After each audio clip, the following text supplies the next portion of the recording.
Ladies and gentlemen.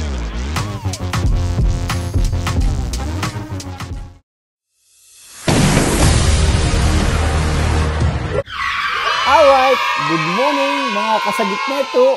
Pilosopong mamay nagbabalik. Yun, okay? Teka, kopi ha. Sandali lang ha. Para...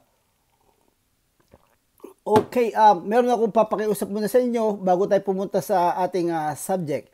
Alright, alam niyo naman si Pilosopong mamay is on the mission na buksan ang isipan ng mga tao. Okay, so yung aking insight, yun ang aking trade. So, regarding dito sa sa Quadcom hearing ay talagang madaming naghihintay ng mga tao dahil si Tatay Digong ay i-challenge itong mga congressman. Okay? So, at ito naman mga congressman ay nagpahiwatig na hindi kami mababastos na katulad ng mga kengkoy na, kasi puro kengkoy nga naman doon sa Senado eh. So, sila daw ay kakaiba. So, ito naman si Panelo ay nagpahayag na we're ready for battle. Sabi ng tuko, sabi ni Panelo. Okay? At si Panelo ay nangi-intimidate na agad dahil padating daw doon si Digong. Watch out, padating kami. At wag daw sila magtatanong ng mga walang kwentang bagay at mapapahiya daw sila kay Digong. At isusumplangin daw sila ni Digong. So, yun ang ni Panelo. Bisan ako kumpiso kung tuko o sasabihin.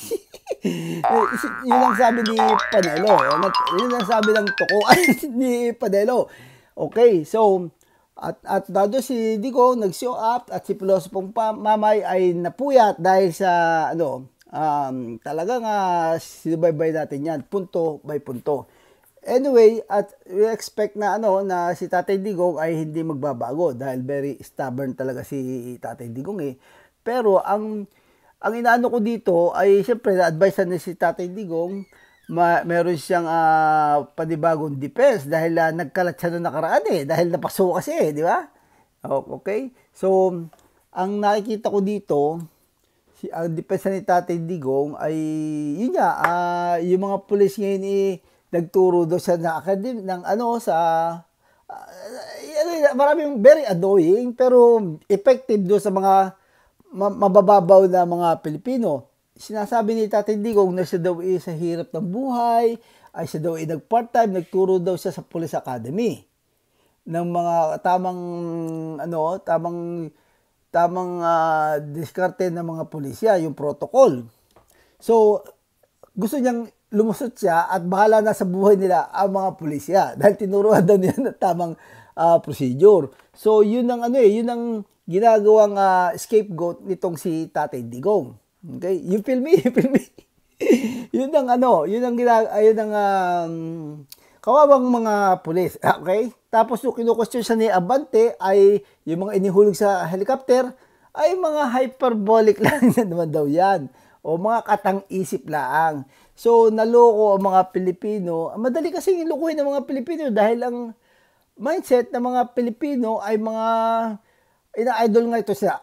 Yung Salonga, yung mga fairy tale sa mga mahihirap. Instead na magtrabaho, maghanap ng kabuhayan, ay yung mga ganung mga fantasy ang pinapanood nila sa TV o sa mga pelikula. So, yun, andun. At meron pang palakpakan at yun, winarningan na yun ng Kongreso na hindi po pwedeng ganyang bastusan na meron kayong mga cheerleader na magdadala kayo dito ng mga bakya crowd.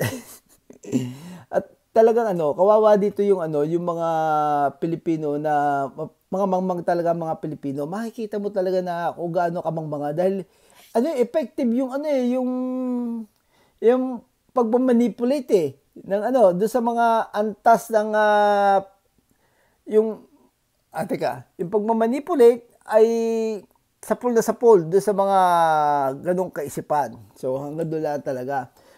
Hindi na napag-usapan dito yung sasabi niya ni Tatay Digong ay pinipilit niyang kontrolin ang pag binigyan sa pagkakataon magsalita. Siyempre, pwede niyang ilihis yun sa ibang subject. Like na siya ang bida, yung pinagpapatay ko yung mga gano'n dahil masyadong aping-api.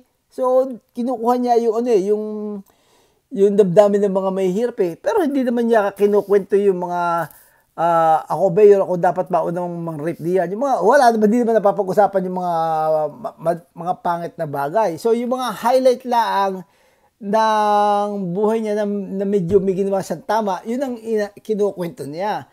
Pero yung mahabang listahan ng kanyang mga kasamaan, yung mga kanyang mga kaibigan ng mga walang iya, ay hindi naman niya ikinukwento. So, yun ang kailangan bukas ang isipan ng mga tao sa ganung bagay. Okay? So anyway, let's make it quick. Babalikan natin itong quad ko. Tiko-konti lang ha. Dahil si Isko Moreno, ang mga taga-Isko ay naghihintay kung anong update kay Isko Moreno. Okay? Alright. Anong latest kay Isko Moreno? Okay, ang latest ay si Mayor Lacuna ay namaga at namula ang nguso. Biro lang, okay. Hindi totoo yun eh. Dahil walang tigil si Hani Lacuna ng pag-atake kay Isko Moreno. Okay, ang pinaka-latest na atake niya at napilitan ng mag-respond si Isko Moreno. Napuno na rin si Isko eh. Kasi ang pahayag ni Hani Lacuna ay paulit-ulit to eh, na si Isko daw ang nagsimula, pero siya naman daw ang nagtuloy-tuloy, okay? Ngayon, ang response ni Isko Moreno ay marami daw mga politiko na maraming pangako pero hindi naman daw na i-deliver, okay? So, ang ibig sabihin doon, ng message na yun, yung response ni Isko Moreno ay hindi naman talaga na i-deliver eh. Dahil maraming hindi ipinagpatuloy. So, yun ang katotohanan. So, at very, mahaba pa ang kampanya eh. Kaya hanggat makapagpigil si Isko Moreno, ay ayaw niya magsalita ng mga harsh na bagay. Okay? Video, yung parang pigil pa yung kanyang, pinipilit niya maging diplomasya eh. Pero kung matalino ka, ay alam mo yung pinupunto ni Isko Moreno at alam mo rin na contradicted yung mga sinasabi lahat ni Hani Lacuna. Yun yan, nagkiklaim si Hani Lacuna pero hindi naman yun na-deliver. So yun na yun, di ba? Ang dami mga inumpisa ni Isko na hindi naman niya itinuloy. Pero si Hani Lacuna, ang sinasabi niya, very firm siya sa kanya statement na siya naman daw ang nagpatuloy.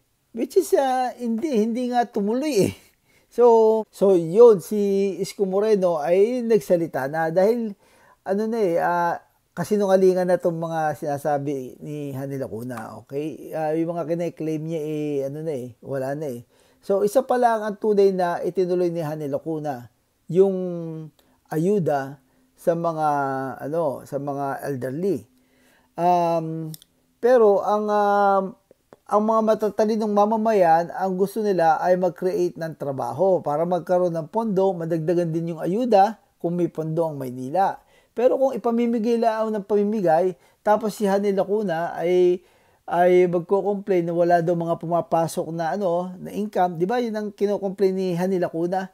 Paano nga magge-generate ng income ay puro pamimigay ang ginagawa mo at dahil insecure ka, kung ikaw ay nag-i-invest, nagpapatayo ng mga infrastruktura ay iba-iba, di ba? Kasi nga kung ikaw nagpapatayo ng mga bagay na pagkikitaan ng mga taga Maynila ay kikita ang Maynila, okay? So ang dami mga lupa na pag-aari ng Maynila na po pwedeng, dahil prime lot yun eh. Okay. Ta-aproban nyo sa loan pagka tinayuan mo ng mga building ng mga paupahan, a-aproban nyo dahil prime lot ang Maynila. Okay? So, hindi abot ang pag-iisip yun ni Hani Lacuna. Ang mabigat kay Hani Lacuna, marami bumubulong dahil puro kamag-anak incorporated eh. So, walang direksyon talaga. Not unlike kay Isko Moreno, lahat i-pair. Hindi hindi kamag-anak. Pinayagan niya yung grupo ng mga bagatsing, grupo ng mga ninalim, yung kana-erap, hindi niya inalis eh. Para check and balance, at maganda ang insight doon ni Isko Moreno. Talagang maganda ang management niya. Fair talaga. So anyway, meron pa ulit tayong video na kasunod, binubuo ko lang. tiko-konti lang muna ha, at dahil para maikutan natin lahat, okay? So napakarami pang subject at tiko-konti din sa mga quadcom at marami pang Alright guys, good news. Okay, nag-iimprenta na tayo ng Sagit Neto t-shirt. At hindi nyo na itatanong, ay marami mga celebrity ang nagsusuot ng t-shirt na to. Okay? So, a lot of story behind this t-shirt. At napakaswerte ng t-shirt na to. May mga comment na bullet jokes daw ang t-shirt, napakataas daw ng humors, at swerte. Okay? So, ang advice ko lang sa inyo, bago nyo gamitin, ay isimba nyo muna. Okay? Teka. Sa mga tao na hindi alam ko anong ibig sabihin ng Sagit Neto t-shirt ay paano nga sasabihin yun? The Happy Man. Yun ang ibig sabihin ng Sagit Neto. Okay? Alright. So, I'll see you with my next vlog. Okay? Alright. Gagawa tayo ng maraming vlog. Maraming issue. Maraming issue kay Isko at inuutik-utik lang natin. Siyempre kasi may mga issue rin sa mga sa mga quadcom, tukol dito kay Sara. So, at related din yan sa Maynila. Kailangan mapakinggan din ng mga taga Maynila. Okay? Especially ang Maynila ay sentro. Okay? So, i-inform natin ang mga iskon yan. Okay? So, salamat po sa mga nag-subscribe at sa mga magsusubscribe pa at naniniwala sa insight ni Pilosopong Mamay. Alright? For now, God first and peace out.